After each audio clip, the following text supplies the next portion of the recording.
So as mentioned, this discussion follows on two previous sessions that we held on digital marketing and SMS marketing. We're going to be having another one on Facebook marketing later this year, so look out for that. So without further ado, I'd like to introduce our facilitator for today, Antonio Sanchez, who is an expert on trade and youth.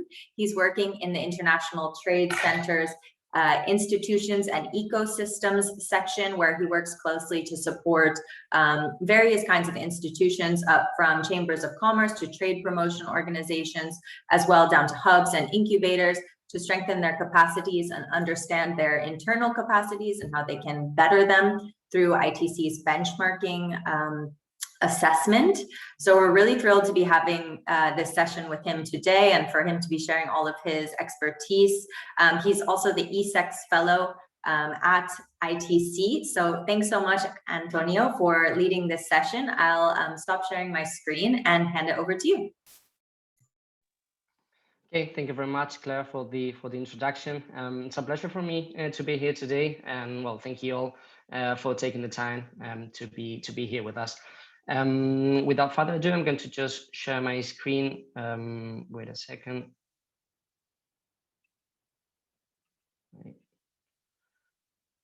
I think, Claire, now it's set as only the host can share it. So. You sure? I thought that you could share it as a co-host. Wait a second. Ah, there we go. Now? Yes, we see it. Perfect. So yeah, well, as Claire mentioned, today we would like to speak a little bit about Google Ads, how you can promote your brand in the platform. I will start with a brief introduction and not only focusing on Google Ads or on digital marketing, because you're going to see that it's key that you align your marketing goals or even your campaign goals with your business. And so we're going to start with that straight away. We're also going to mention some of the main digital marketing metrics. I'm not sure how familiarized you are with this terminology and how far you have experience with Google Ads. Feel free also to comment that on the chat. We can discuss. I will try to adapt my terminology and vocabulary to speak more generally, but in any case, if you have questions regarding any concept, feel free to let me know.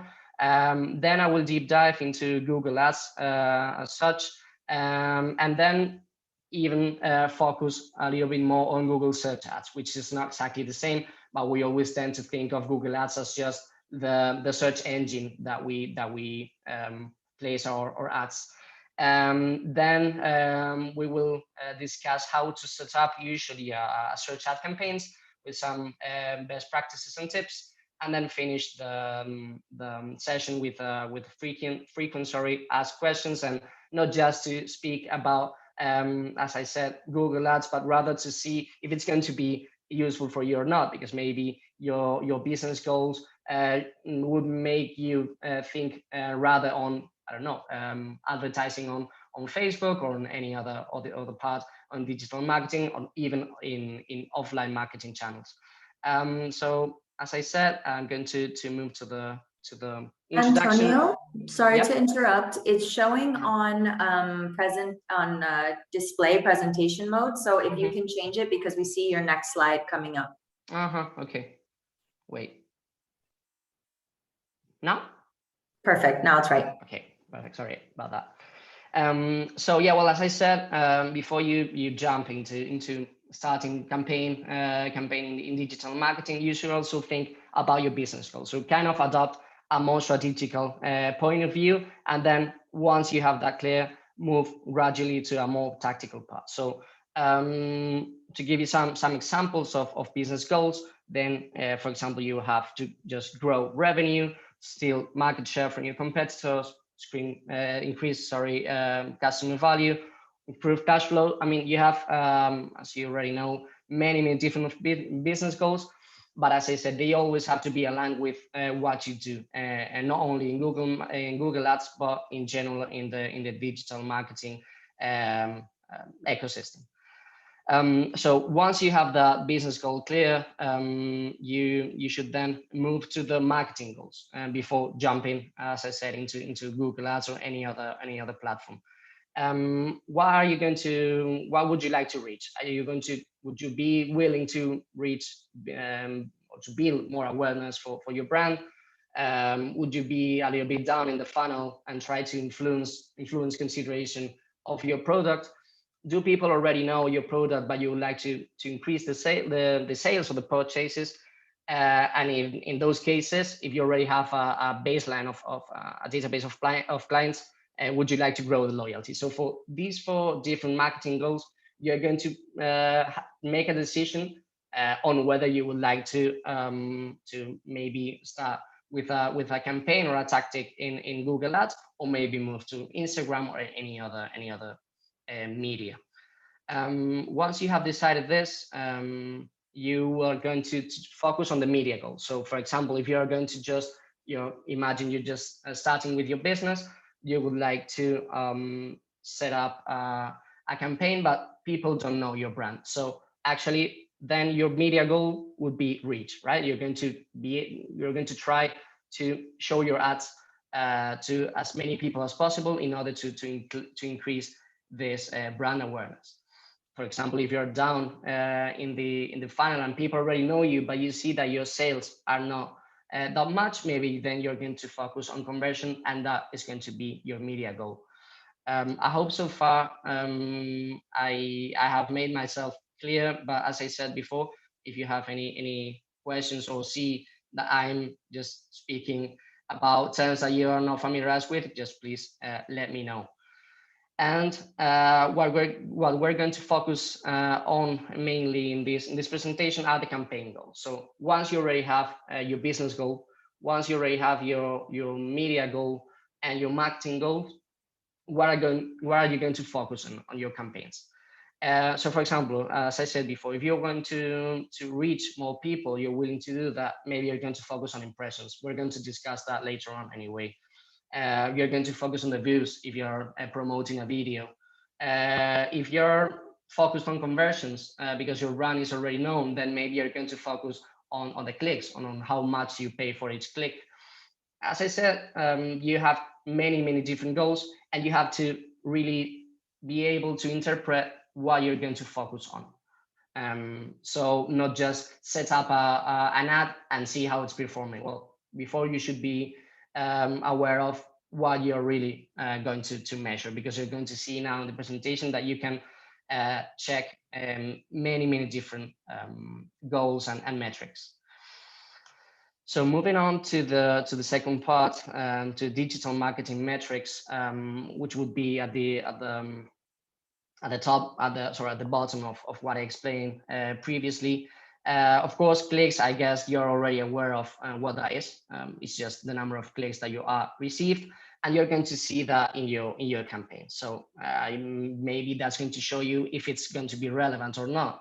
If you're paying maybe too much for that, but you're not getting anything else, well, it's not a metric that you are going to focus on its own, but rather in relation to many other metrics. As for example, the impressions, which would be how many times your ad has been shown to an user. And in relation to this, there's another important metric in digital marketing, which is called CTR, which stands for click-through rate.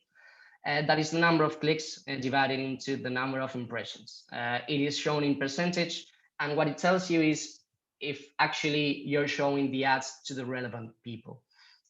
If you have a high CTR, you're going to see that you get many clicks for just as many impressions as you got. So it's going to show you that people are at least interested in what you offer. Let's see later on if they are converting or if they are purchasing what you offer. The impression share mainly shows you if you are doing okay with the bids, which we're going to explain later on. So it's the number of times that your ad has actually been shown divided into the potential times it could have been shown. So as I said, for example, if the impression share is low, it's usually due to a low bids or low quality of the ad.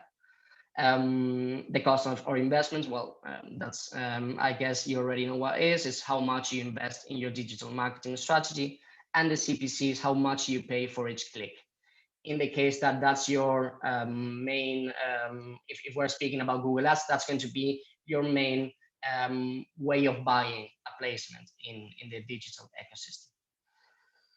And moving to the second part of the most important digital marketing metrics, we get to the conversions, which are actually, I mean, we sometimes we tend to think that conversion as sales. It doesn't have to be necessary that you are maybe what you're offering are, for example, insurances, for example.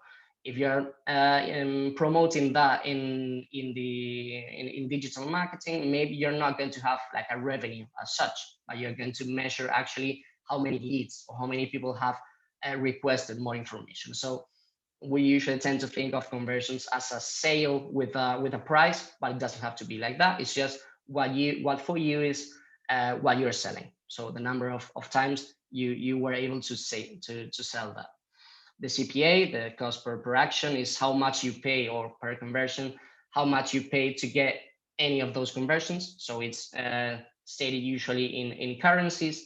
So yeah, as I said, you pay maybe $10 per one conversion. It doesn't have to be necessarily good. It doesn't have to be necessarily bad. It just depends on mainly the value of the service that you're offering. The conversion rate it actually tells you more about your website rather than about your ad. So it tells you that among all the people that clicked on your ad, how many people actually converted. So how many people arrived at the confirmation page. Congratulations, you bought something. So it tells you usually if the website is user friendly and if you're targeting the right people. The revenue, as I said before, is the value of the conversions. It doesn't have to be necessarily always one value in a currency. It can be just one. So one conversion can be revenue one, because the value of that conversion is going to be calculated later on.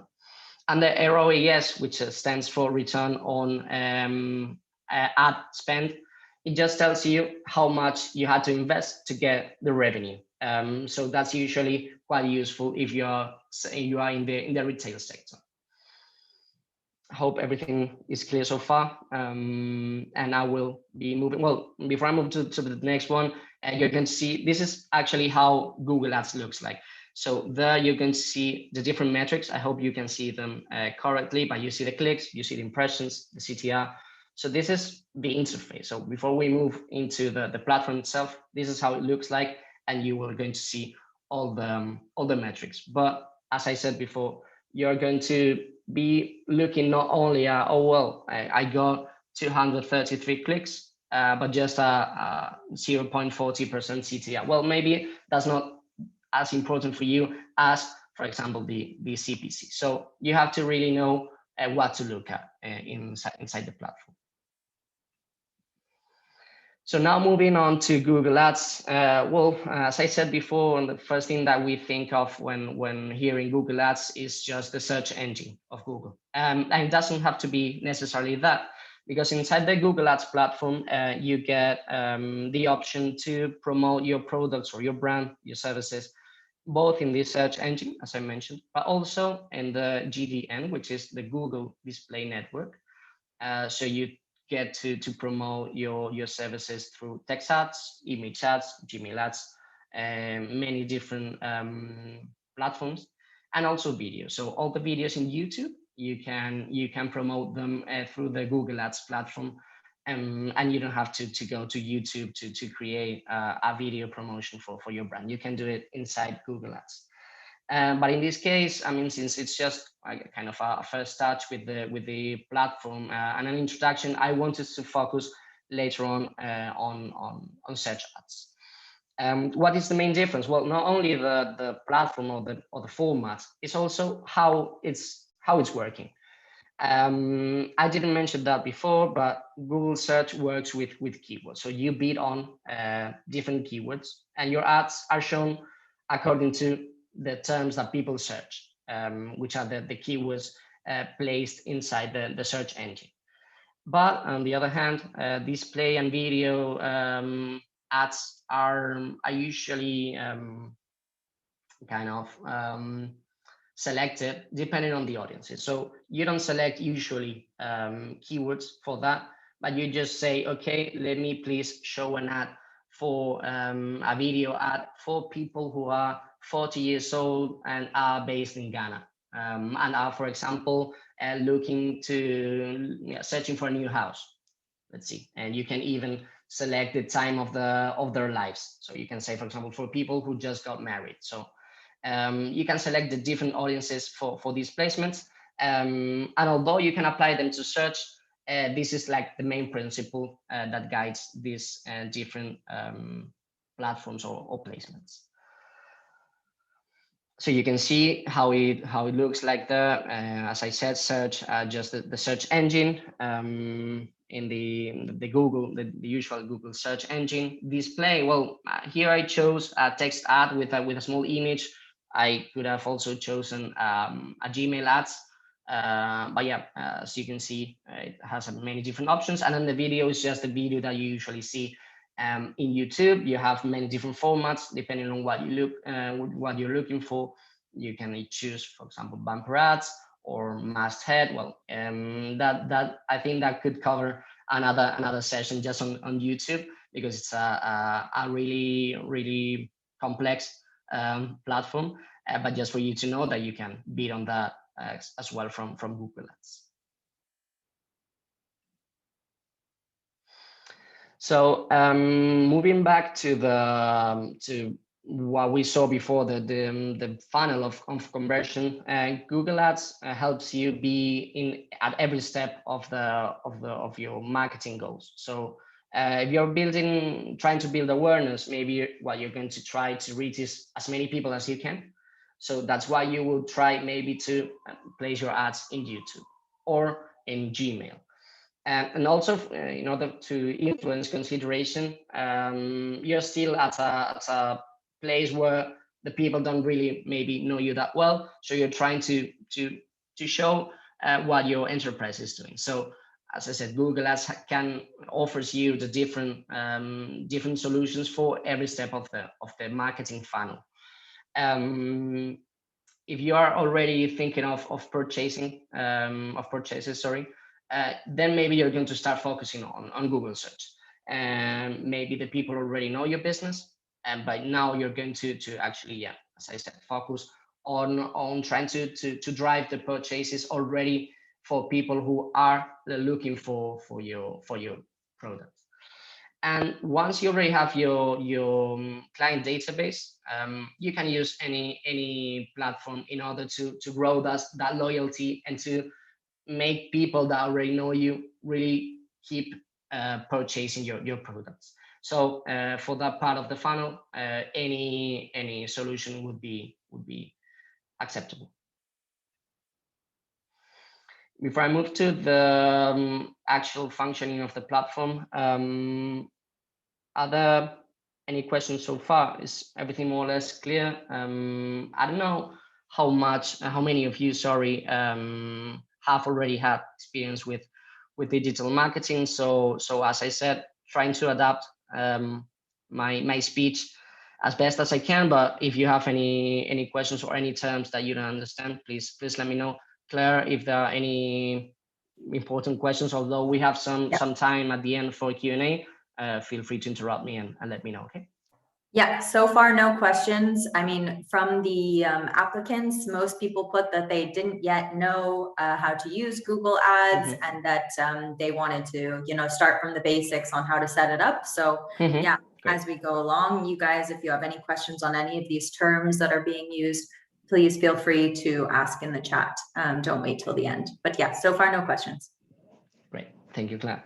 So, well, now that we already have our business goals in mind, that we already have the marketing goals and the media goals set up, before we start kind of bidding and investing in digital marketing, we should actually know how it works, how the platform works.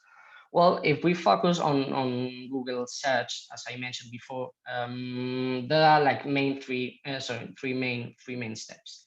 The first one is that someone searches for our product, in particular in the search engine.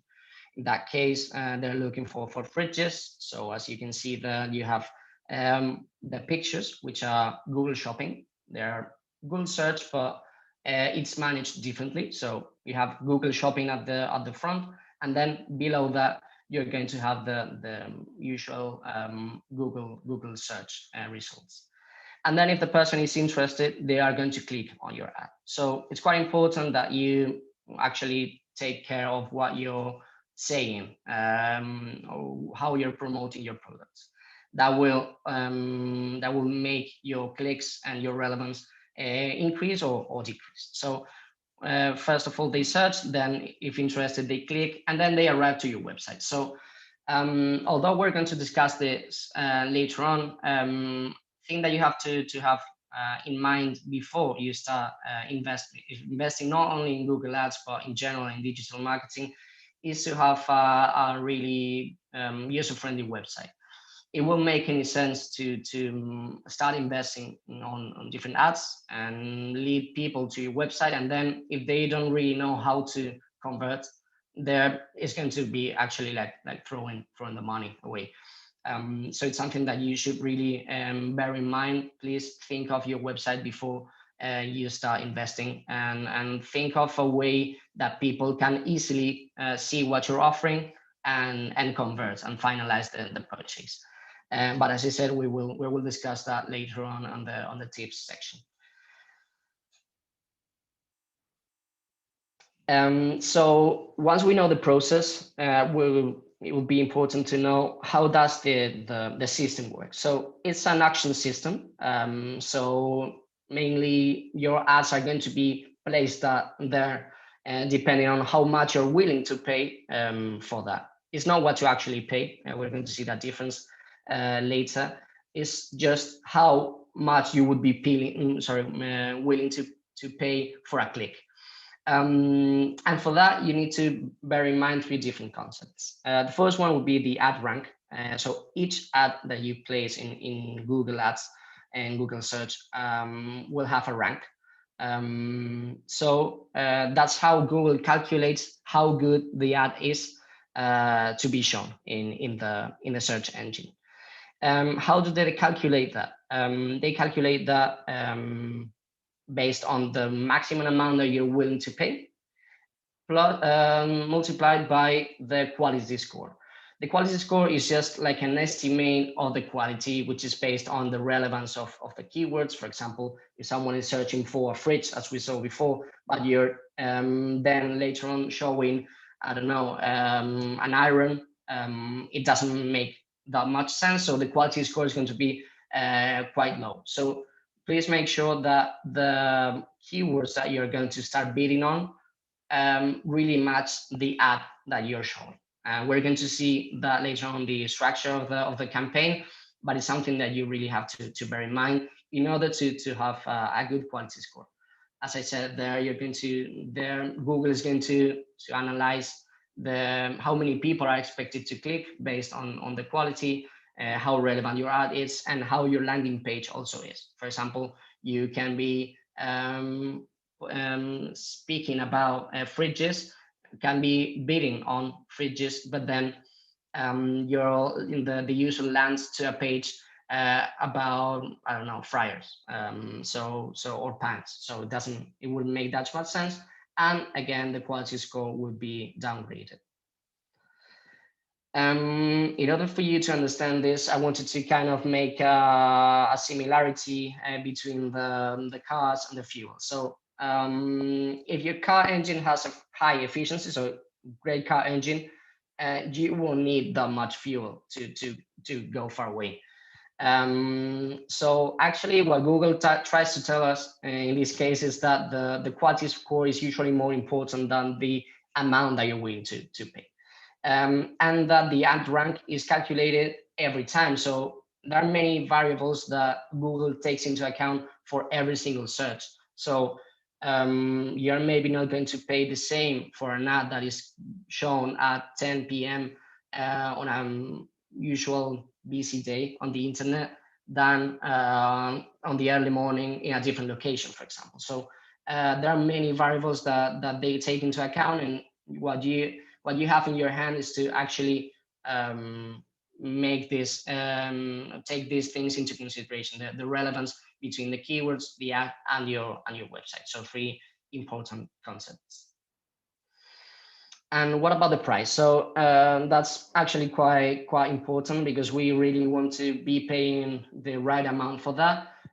Google, what Google does is to actually calculate this according to the price that your competitors are willing to pay. And now you're going to see an example. This is just the formula for you to see it. But then here we have a chart in which you're going to see maybe much clearer. So if you are in the you are advertising number 1 and you are in the first position, why does that happen? So you say that you're willing to pay $3 for that click. Again, we're in this case we're always speaking about how much you're willing to pay for 1 click, which is usually what is used in Google search. But your quality score is much higher than your competitors. So your ad rank is going to be higher. So you're going to be in the first position, and you're going to pay less than your competitor, although he or she was willing to pay even more.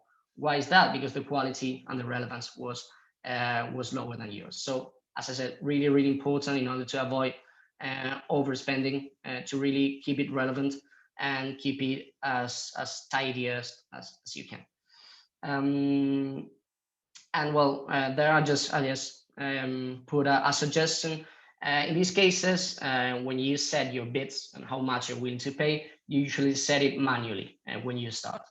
And not only when you start, but also when you start bidding on something or promoting something, because the tool, Google Ads, needs some time to really get familiarized with your industry and with your ads.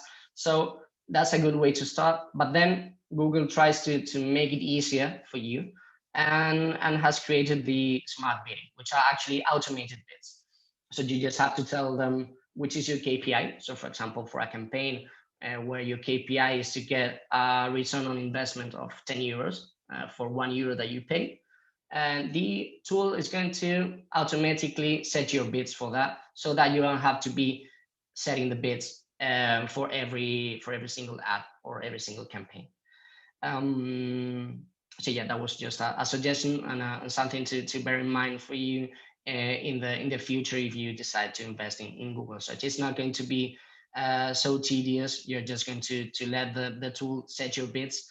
And of course, you can set also some caps. I mean, we rely on Google, but up to a certain point. So of course, you're going to set the budgets for every campaign in order to avoid that those automated biddings and go crazy, and you end up investing much more than you thought. So how to set up a campaign? Up there, I have put a link in which you're going to be able to see what Google says about this. From my experience, before we move into how it should be done, this is the general overview. So in the first level, so thinking about as an inverse pyramid, you're going to have the My Client Center, so the MCC. And there you're going to have the different accounts. So for example, if you're I don't know, a travel agency, and you're willing to have campaigns in 2 or 3 different markets, for example, you're going to have one single MCC, which is going to be usually the name of your company, and then different accounts for different markets. And up till there, you're going to have a unique email, a unique password, and all the billing information set up by account, and then split up by the MCC. So it all depends on how big your account is going to be. As I said, if you're just starting, you're just going to have one MCC and one account. But well, if it hopefully gets better and you end up investing in more places, or in more markets, you're going to have different, or you should have different accounts for that. What's below the account? Well, already the campaigns. What campaigns are have in common, sorry, are the budget. As I said, you set the budgets that you want to pay at a campaign level, and then the settings. So you're going to set, if you're going to have an automated bidding, as I said before, a manual bidding, you're going to set different wide range of settings, always at a campaign level. Then below the campaign, you're going to have the groups, which are going to be usually, as I'm going to show you later on, usually match something like smaller than your products. So for example, if you're advertising, I don't know, trousers, you're maybe going to have one campaign for trousers and then one ad group for green trousers, one ad group for blue trousers. So keeping it as specific as possible. And then inside the ad groups, you're going to have the keywords that activate those ads. Okay, so that is the account organization and the campaign. And for example, here, well, as I said, I talked about trousers before. Here you have an example. So the MCC, you have Clothes Ltd, for example, account Clothes Italy for the Italian market, or not for Rwandan market, whichever markets you are willing to invest for. And then the campaigns. The campaigns, as I said, you keep it like more specifically as it goes down. So this one would be for women, and one for men. And then for ad groups, well, women clothes in general. For example, for terms like women clothes online, clothes for women, dresses, skirts, jackets, and then for men, for example, shirts, suits, jackets, and in general, men clothes. And as I said, the keywords are going to be quite related to that, and then the ads must have that match between with the keywords, and also include some more information about the keyword matching options. I'm not going to speak too much about that because it's also maybe more advanced, but just for you to know that you can be as specific as you want with your keywords. So if you're going to you're just maybe willing to know how many people are looking for men clothes in general, you're going to use a matching option. But if you're just interested in knowing how many people look for men clothes in particular, you're going to use another one. But as I said, I leave it for a more advanced session. And to sum up, an optimal account structure should always mirror your website. This is not something that you have to do necessarily, but it's much easier for you in order to set up all the campaigns and the structure to see what you have in your website. So if you have structured your website according to, for example, these different products, the campaigns should mirror that in order to also keep track of the performance of every single part of the website. So that's a first best practice that I would recommend you to use. In order to set up the best campaign, you have to think of the ads. So as you could see before, I didn't include the ads. I just focused on the keywords, and then here at the same level, you're going to have the ads. So the headline, you have all seen maybe different ads in Google, and the headline is the most important one because it's the one that is highlighted the most and the one that you read the earliest. So it's really important to think of a great and catchy headline. You should introduce the value proposition, or maybe see how to include a call to action. Of course, never include like capital letters and then 3 exclamation marks, and then we want to keep it catchy but not look like it's a fraud, like please buy here. Well, of course not. You should just try to call the user's attention, but without being too aggressive. So as I said, the call to action should be placed there, and you should focus on the benefits, tie the keywords, as I said, to your ad copy. That's going to increase the relevance and decrease the amount that you pay for every ad. Use the words from your website in order to, if there are people interested in what you're showing, they should be willing to see the same thing in the website. So please use the same as you're including in your website. And as I said, avoid generic language and sounding too aggressive. And as I said before, please focus on the traffic redirection. It won't make any sense for people who are looking for shoes to land at a page about skirts. Sorry. So try to keep it as relevant as possible. Before you start investing, as I said before, I would like to talk about some tips. I know that if you're starting with a new business, or if you are, I don't know, maybe trying to make the first steps in this part, you're of course going to be thinking of avoid overspending as much as possible.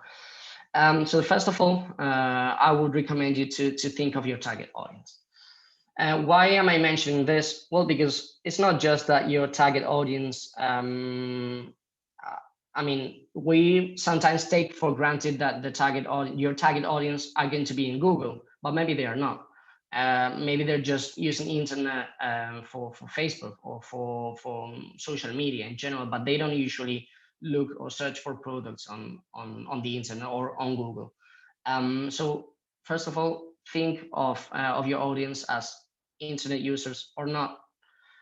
Think of them as, are they using Google to search for products? And are they actually searching my products in Google? As I said before, there's no like a need to really invest on this if you know that your audience is not there. Because maybe they are rather more active in YouTube, they are more active in Facebook, or maybe they are more active on Instagram. Then I would think of your products. Am I going to invest or to promote every product on Google Ads? Or I'm just going to try and maybe test with a small range of products and then see how they are working and then expand your investment. Am I going to focus on my best sellers or just the worst sellers? So maybe you know that your best sellers offline are working quite good, but then you realize that on the internet they're not so searched. So maybe that's a way to maybe focus on the worst sellers, or not. Maybe you just want to really boost your best products and design the digital campaign for that. And as I said again, if they are searching Google's, and how many monthly searches do they get? And for this part, I would like to recommend you to use Google Keyword Planner. I don't know if you know that tool, but that tool will tell you how many people are searching for your product in a determined location every month. So for example, before you start investing, if you see that there are not too many searches, or that the competitors are really bidding on a lot on that, maybe you're not interested because you're not willing to pay that much. So that tool is going to tell you how much you would be paying for that keyword in particular. You also have to learn to understand your account, and this is, I think, the most important point from my point of view. So imagine that you've decided to choose your best sellers, and that you see that people are searching for your product, and that it makes sense to jump in and start investing in Google Ads. But then you're going to start getting metrics. So what do they mean actually? I would recommend you to focus on the different parts of the metrics that I showed you before, and actually keep track of them if possible on a daily basis, at least when you start bidding. Although you can get some tips from in the keyword planner, if you can, I don't know, maybe you already have some experience with other products and you already more or less know how it's working, I would really recommend you to check on a daily basis how they are performing. Are they being shown? That would be the first of all things. Maybe before you set everything as explained before, but then you get a warning message and that you haven't completed your billing account details. or that, for example, they're not eligible because there are almost no people looking for those ads. So first of all, check if you have people seeing your ads, and if you're getting traffic. So you would be moving from the left part, as I showed you in the screenshot. I can show that again. Sorry.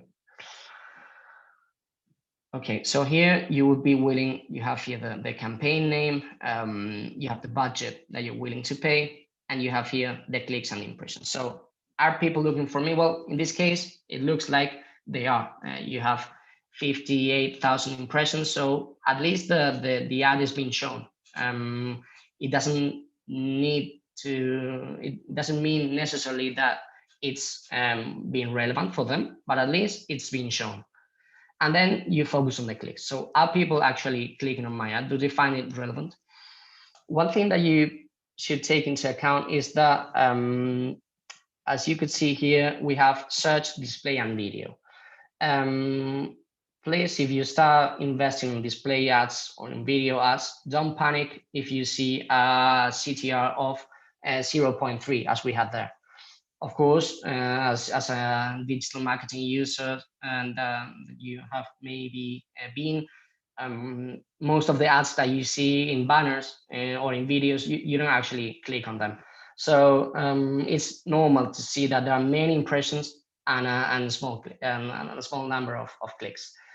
Rather, if we move to the search ads part, it's kind of important to see if there are many people clicking or not, which would show you that you're not being relevant. So it's not only that you have to see what is happening, but to, as I said before, understand what is going on.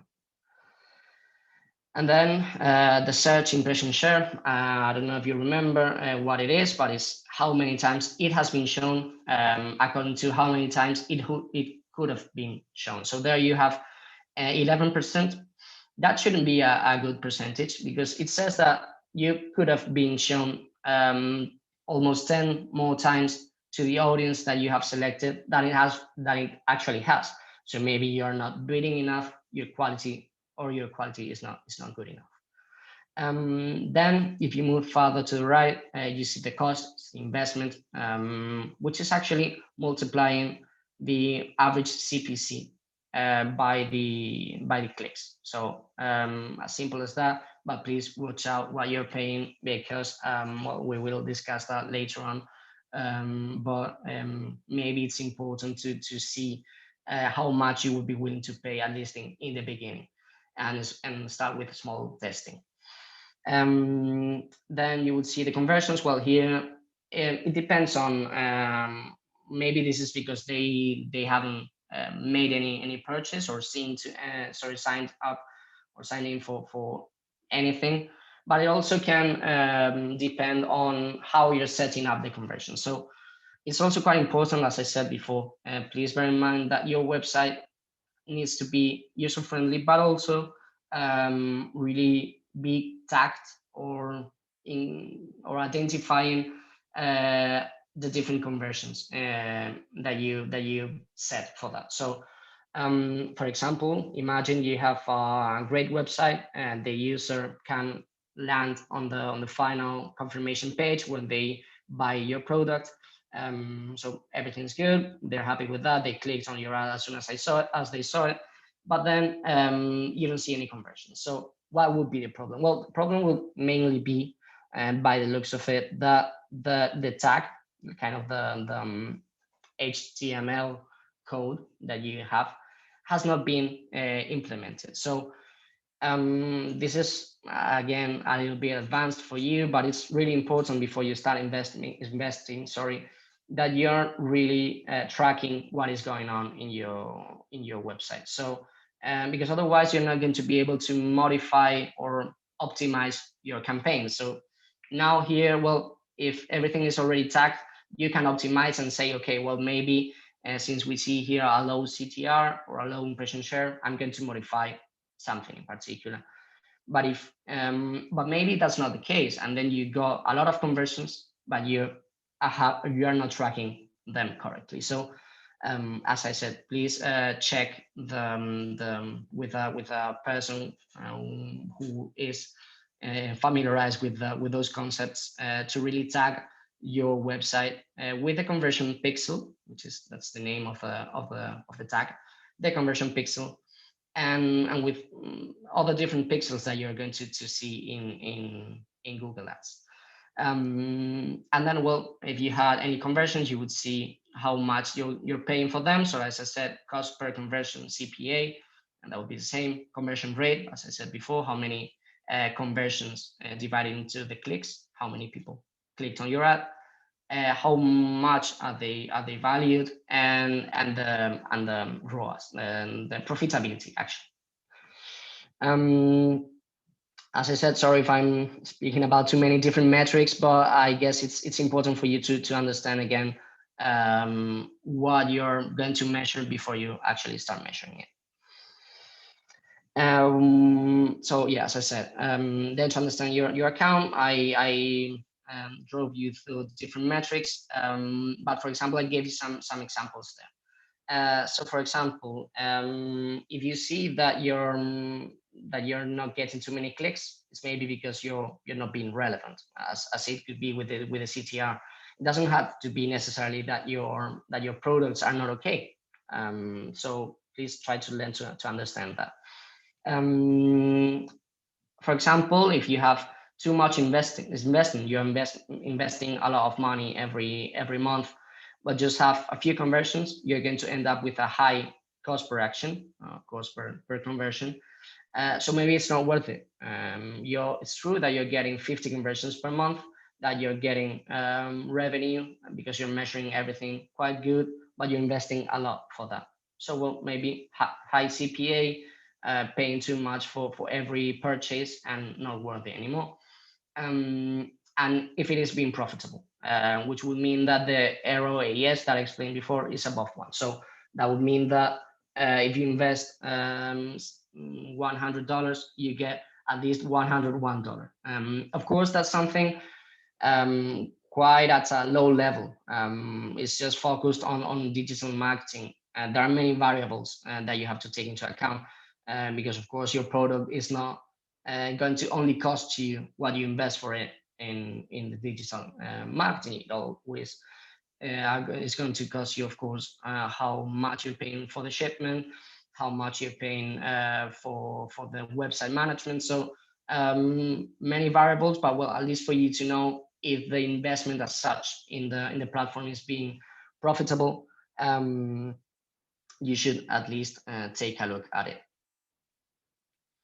And then to finish with some of the tips, think of how much you have available among all your budget. I did some research because I worked with different clients, so they just made different decisions on how much they wanted to invest, and it really differed from one industry to the other. But what I have seen that experts usually say is to place around 8 to 10% of last year's sales. That's one way to look at it. But I would actually suggest to take a wider look. It would be like, how much can I afford spending without taking many risks? So in some businesses, it's going to be 8%, in some others going to be 2%, in some others going to be 20%. So I would just start on with a small with a small budget to start testing how it's going, and without having the idea that having the idea that if you're spending $200 a month and you maybe don't get the return on investment that you got, it's not going to cost you that much. Of course, no one is willing to lose $200, but it's something that to begin with you should be considering. So how much, as I said, you can afford spending without losing your mind. And if you have more or less the data on that, it's not always easy to obtain, but if you know more or less how much your competitors are spending, that would be also a good indicator to see how much you should be spending as well. And as I said, use a small amount before you understand, because it's, as I said, it's difficult to just start and see everything's going well. It's really important, as I mentioned with the ads, to perform some A/B testing, and until you finally see what's working. Maybe for one product, it's I don't know, advertising a more aggressive CTA in your ad is more effective. But then for another product, you should just mention the benefits. So it's a lot of A/B testing, and adjust the budgets and campaigns as well. I said that as weeks go by, but in the beginning, at least as days go by, in order to avoid overspending as much as possible. And as I mentioned before, please make sure that your website is ready to go. You have to really check that all the links are working properly. You include the links usually at an ad level. So for every ad, you're going to redirect to a different website. But please check that they are all working correctly, because then you're going to be paying for an ad, paying for a click for a person that lands at your website, but then the link is broken. So you've just lost the money, literally. So please be aware of that. Once they are already in your website, are they finding the products and completing the purchase easily? So check the user experience. And as I said before, please track your website with Google Ads conversion tags. It's really, really important, because otherwise you're not going to be able to make business decisions at the end, but mainly in the beginning, digital marketing or Google Ads decisions based on the performance. So if you're not measuring anything, no way to improve your ads or your investment, and it's not going to make any sense. I think I'm more or less reaching the end of the presentation, and now I would be willing to leave some time for Q&A if you have any questions. Of course, quite happy to help you further if you happen to have any question at the end of the session, or have any specific doubt about something that I mentioned or for your business. I try to make some examples, but of course, it really depends on the industry that we're working at, the KPIs, the key performance indicators that we take into account. So please try to be kind of adaptive to your business, and to really see how everything is performing. So don't start.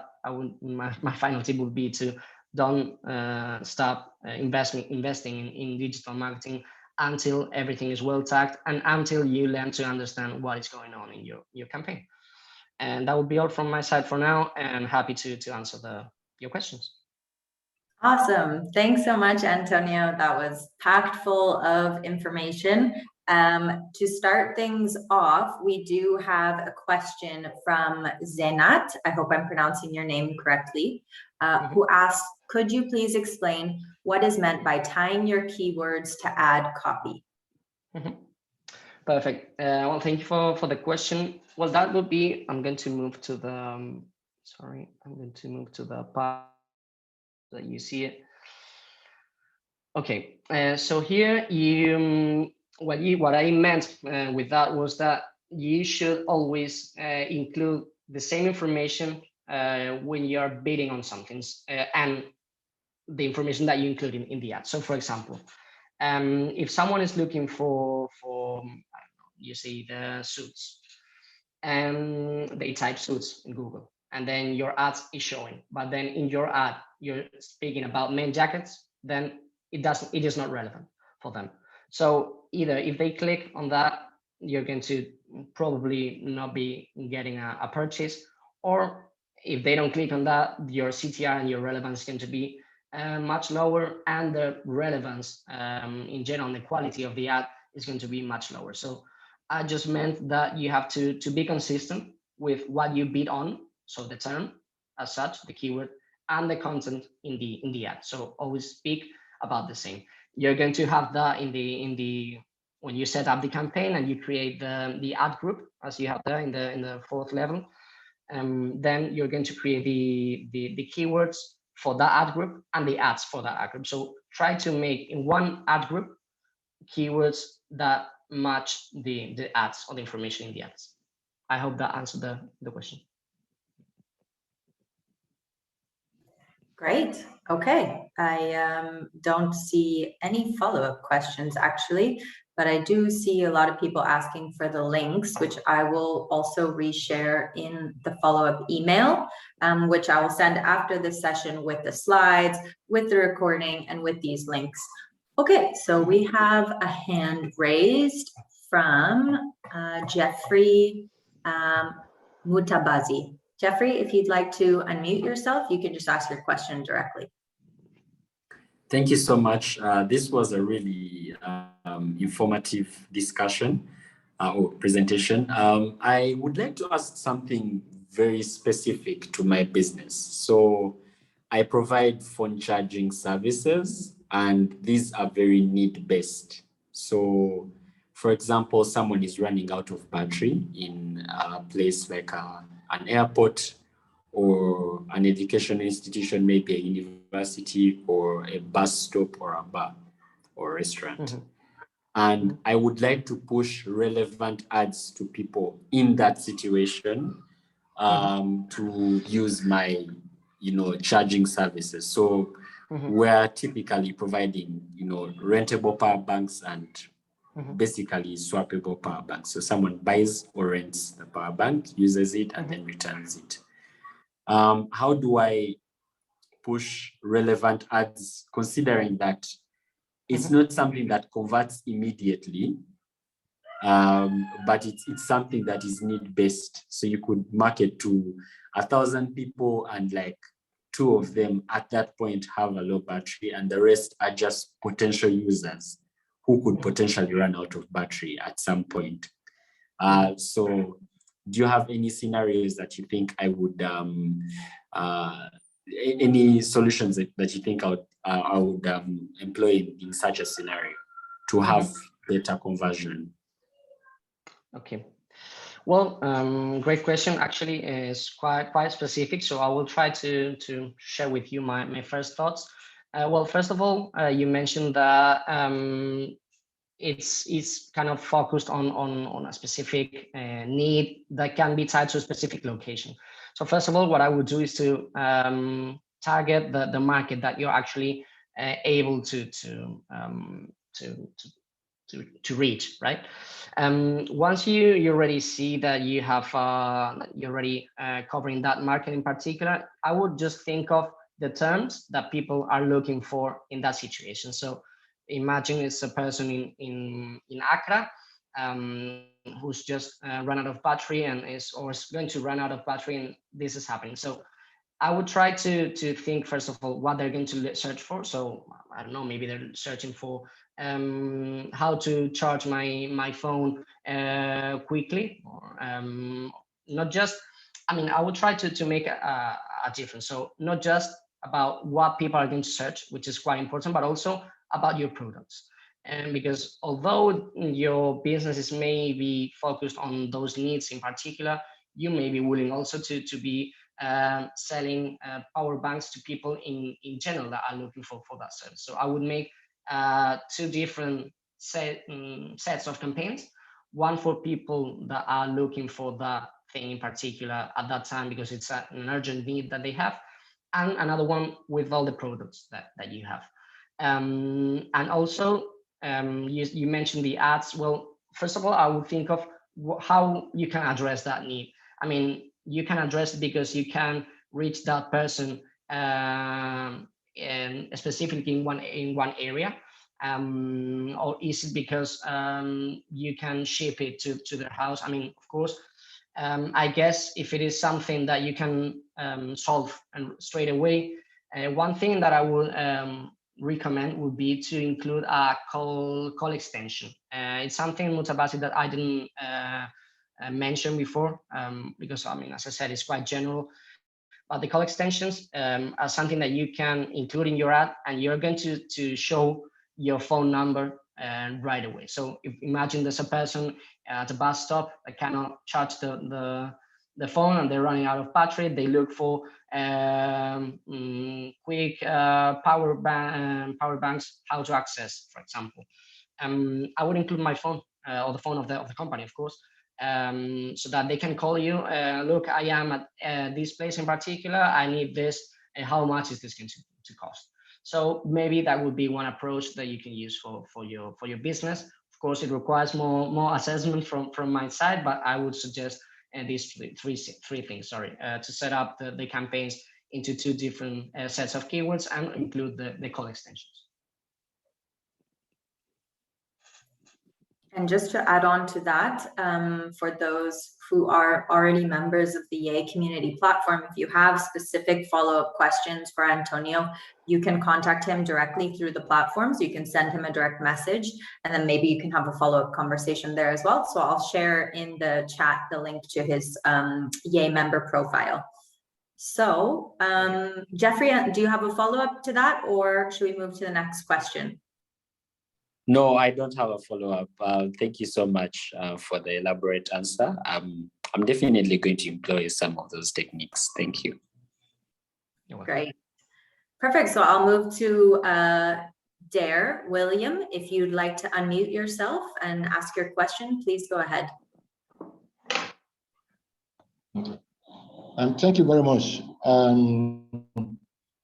The training is actually rich for some of us who are new to this platform. So one of my questions have been answered in the platform. I said if it is possible for us to have a video of this training so that we can go over the training many times so that we'll become very used to it. Then number two, I want to ask if it is possible, like some of us who have referral links, and we want to use it to refer people, that is affiliate marketing. I don't know how we can be able to grow that in this system and what we have taught us today, how we can promote and get more people into our, to like our product, that is to share our referral links. So I don't know how to do that. I tried that to use a platform on Facebook called Keep Community. And I look at it as if it's going to be a very good platform to send some of my referral links. And they have not replied me. So I don't know whether there's a platform one can share a referral links. I will see people now clicking on your link and be able to sell more of your products. That is my question. Okay, so there, if I'm not mistaken, you would be willing to know more or less how to promote a platform such, not only, I mean, because you already said that you mentioned Facebook, but in the case of Google. Am I right? Yes, it's on Facebook, but I want to see whether it can be done on through this Google, where you can share your referral links. Sure. Well, first of all, what I would think of is what is your KPI? So you said before that your main KPI, I mean, of course, you can have a wide range, but the main one you mentioned, for example, for Facebook is you're trying to get likes. In this case, if it is a new company that is not known in or not that known in the place where you're based at, of course, you should consider starting on the top of the funnel, which would be trying to raise the awareness of the brand. If you're just thinking of doing it in the search engine platform, because as I mentioned before, you have YouTube and you have Gmail ads, for example, which are maybe more accurate for that first stage of the business. If you're just thinking of Google search engine, you should think of the terms that are related to your business and to your services. Sorry. In that case, you should think of what people are going to search and when they're looking at services as mine. And once you have that set of keywords, as I said, first of all, check in the keyword planner if they are going to be searched. Maybe you don't have to be quite too specific in the beginning, because of course, if you introduce in the Google keyword planner a really long sentence about your services, it's more difficult. So you just have to use 2-3 keywords maximum to see if it is going to be searched. If it is going to be searched, you're going to have these generic campaigns. That's what they're called. Like, they're not speaking about your brand, and then the brand campaigns. You should focus on these generic campaigns and try to bid on the services that you offer. And then, as I said, inside the website, if you want to see if this is performing well, try to have a place or a link where the people can finalize and contact you. For example, if you're not offering any product in particular, maybe you're just willing to people to contact you and you calling them. So for example, that's another option, perfect option you can have in your website. And then in the conversion button, have the option to, do you want me to call you back option. So as I said, first of all, think of your KPI. Think of the terms that people would be looking for if they are looking for a service as yours, and then try to see if they are searched, and measure everything that happens inside your website. As I said, as Claire said before, there, if you have a specific question or would like to be more specific about the industry and your business, please feel free to drop me a message, and I will try to give you some more guidance. Thank you very much. Great. Yes, so I posted the link to Antonio's member profile, so you can send him a direct message there. You won't be able to see his profile unless you are a member of the Yay community, so please create your account. So I think we have time for one more question. We have about 5 minutes left. Is there a final question from anyone in the audience? Any questions on all of these terms that we've been using? You know, we've thrown out a lot of terms that you might not be familiar with. Any clarifications needed, just raise your hand. We can do one more.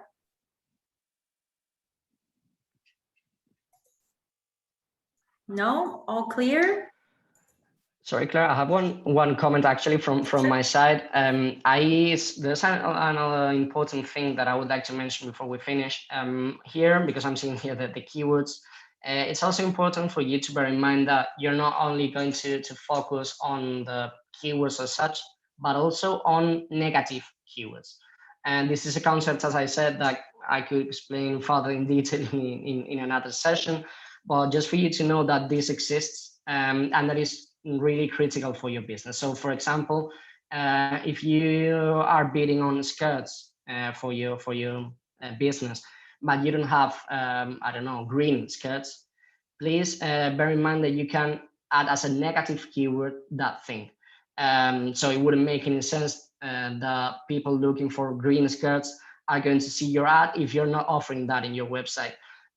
So it's critical you also bear in mind that you can add negative keywords for the terms, for the products or terms that you don't want to be your ads shown, and any other general negative keywords. For example, if you are in a place where suddenly there's a flood, hopefully not, but you wouldn't like your business to be related to that general problem, or you just have to add as a negative this thing in order to mainly avoid a reputational issue. So yeah, just for you to know that negative keywords exist and that are really important also for the setup of the campaign. Perfect, thanks for that. So yeah, I mean, I think kind of the key takeaways here is that Google Ads is a continuous learning experience, and you definitely won't be an expert when you start right off the bat. Speaking from my own experience, it's good to set up a campaign and then don't make it go live, keep it in draft form and just play around with it, you know, like see what you can do, see what access you have, you know, as Antonio mentioned, you know your KPIs and your budget to start off with before you launch anything, because it's really important. You know, we want to stress especially for those who are maybe running micro enterprises, know how much you can invest into a Google Ads campaign and know what kind of returns you need to get out of that to make it worth your while. It's not for everyone. Google Ads is not for everyone. Like William was asking, maybe Facebook advertising is more lucrative for you. So it's really important to have this kind of bigger picture, but, play around, mess around with it, go into it and see what it looks like. And then, send Antonio a follow-up question on the Yay community as you're playing around and you see something, you have a question on. And then, as I mentioned, we'll be having a follow-up session on Facebook advertising. But I think what's really become clear is we'll be sending you guys the recording and the slides, but also I think we'll send kind of a Facebook ads toolkit for you with links that I've been sharing in the chat throughout. So you know where to go for all of these critical resources. I think that will be really useful for you, and we'll share that on the Yay community platform. So please be sure to join so that you can take advantage of that. I mean, we will send it via email, but if you didn't register and you came via WhatsApp, we might not have your email address. So join the platform so we can be sure to keep in touch with you. So thanks so much, Antonio. It was really useful. We're getting a lot of positive feedback, really concrete and really practical. So appreciate that. I'm going to launch a quick feedback poll just so we can hear from those who are still here about your thoughts on the session. Please, if you can quickly respond to the feedback poll before you leave, it will really help us in tailoring our support for you going forward. So please, you should see it on your screen now. Just 3 short questions. How helpful did you find this session? And then, do you feel more confident now to use Google Ads? And would you attend a follow-up session on Facebook marketing? So again, this will be really helpful to us in understanding what we did well, what we can do better on in the future. So please share your comments. As soon as you answer the poll, it will go away. And then before we let everyone go, since we're right at time, I'd love to have a final photo to take away from this session. So Antonio, if you could stop sharing your screen, and if I can ask everyone to turn on your video for a brief moment. I know that data is expensive, but we really like to know who's in these sessions. So if you could turn on your screen just for 1 or 2 minutes, we'd really love to see your faces. And then we'll just do a quick photo and then we'll let you go to lunch because I'm sure all this knowledge sharing has made everyone hungry. So I'll give everyone 30 more seconds. If you can turn on your screen, turn on your camera. I mean, it would be really great to see who's all here. Okay, a few more seconds. All right, I think that's all we're gonna get. So I'll quickly take a screenshot. If you're still turning on your camera, please go ahead and just get ready. 1, 2, 3, and smile. Cool. Great. Okay, thanks so much, everyone. And we'll be sure to keep you all updated on the next sessions. Thank you for answering our poll. I'm going to end it now. And overall, good feedback. So good. And lots of people interested in the Facebook session. So thanks for that, guys, and have a great rest of your afternoon. See you later. Thank you. Thank you. Thank you for this wonderful session. Thanks for joining, Dorcas. We appreciate it. Have a good afternoon, everyone. Good lunch. Goodbye. Bye. Bye.